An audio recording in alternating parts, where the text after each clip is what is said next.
Praise the Lord everyone. आज हम भजन संहिता 147वें अध्याय की ओर अपने ध्यान को केंद्रित करेंगे, जहाँ पर दाऊद सर्वशक्तिमान परमेश्वर की आराधना स्तुति को कहते हैं, यहाँ की स्तुति करो क्योंकि अपने परमेश्वर का भजन गाना अच्छा है, क्योंकि वह मनभावना है, उसकी स्तुति करनी मनभावनी है। यहोवा यरूशलेम को बसा रहा है, वह निकले हुए इज़राइलियों को इकट्ठा कर रहा है। वह खेदित मन वालों को चंगा करता है और उनके शोक पर मरहम पट्टी बांधता है। सो मेरे प्रियो, ये भजन मुझे और आपको इन बातों को सिखाता है कि परमेश्वर टूटे हुए दिल के करीब रहता है और उन्हें चंगा भी करता है। मेरे प्रियो, हमारे और आपकी ज़िंदगी में कुछ दर्द ऐसे होते हैं जो कई बार चेहरे पे दिखाई तो नहीं देते हैं। जब लोग हमसे और आपसे पूछते हैं कि क्या सब कुछ ठीक है, तब हम कहते हैं हाँ सब कुछ ठीक है और मुस्कुरा देते हैं, लेकिन वास्तविक अंदर से दिल टूटा हुआ और दुखी होता है। भजन 147वां अध्याय मुझे और आपको यही स्मरण दिलाता है कि परमेश्वर टूटे हुए दिलों को चंगा करता है। जब दाऊद कहता है वह खेदित मन वालों को चंगा करता और उनके शोक पर मरहम पट्टी बांधता है, वह तारों को गिनता और उनमें से एक एक का नाम रखता है। सो मेरे प्रियो, भजन 147वां अध्याय एक ऐसा भजन है जिसमें सिर्फ परमेश्वर शरीर ही की नहीं परंतु मेरे और आपके मनों को भी चंगा करता है। वास्तव में कई बार हमें और आपको शरीर की शारीरिक चंगाई की आवश्यकता पड़ती है, पर कई बार हम बाहरी रूप से तो अपने आप को बहुत अच्छा नजर आते हैं, लेकिन अंदर कई बार बहुत दुख और उदासीनता होती है और ये इंसान हमारे और आपके जीवन में वो खुशी और आनंद को नहीं ला पाता। जब हम परमेश्वर के वचन की ओर अपने ध्यान को केंद्रित करते मेरे प्रियो, तो वचन मुझे और आपको ये सिखाता है कि असली शांति परमेश्वर ही देता है।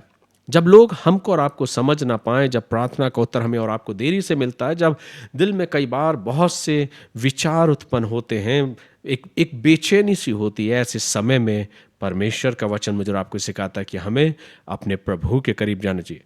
इस वचन की सबसे सुंदर बात यही है मेरे प्रियो कि परमेश्वर का वचन मुझे कहता है कि वो खेदित मन वालों को चंगा करता है, और दूसरी बात, वह तारों को गिनता है और उनमें से एक एक का नाम रखता है। इस वचन की 147वें अध्याय का सबसे सुंदर पद जो है वो यही है, और सबसे सुंदर बात यह है कि जो परमेश्वर तारों की भी गिनती जानता है और उनके नाम को भी रखता है, वह आपके और मेरे आंसुओं को भी जानता है।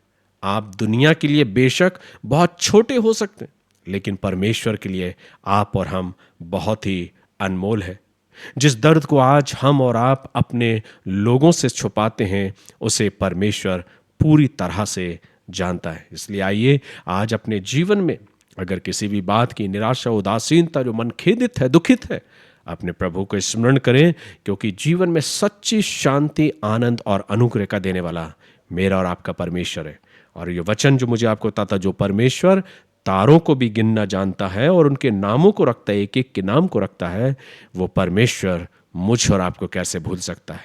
तो आइए हम अपने प्रभु की आराधना करें, उसको धन्यवाद दें और आज अपने जीवन से ये कहें कि प्रभु मेरे मनों को, हमारे मनों को, हमारे जीवनों को अपनी असीम शांति आप प्रेम से भर दे। जहाँ दर्द है वहाँ अपनी चंगाई और शिफा को प्रदान करे, जहाँ निराशा है वहाँ हम में से हर एक को अपनी नई आशा उत्पन्न कर, ताकि हम अपने जीवन के द्वारा तेरी महिमा कर सके। प्रभु इन वचनों के द्वारा आप सभी को आशीष दो, ऐसा अवसर दे कि हम सब प्रभु के वचन में यूं ही आगे बढ़ते जाएं। God bless you.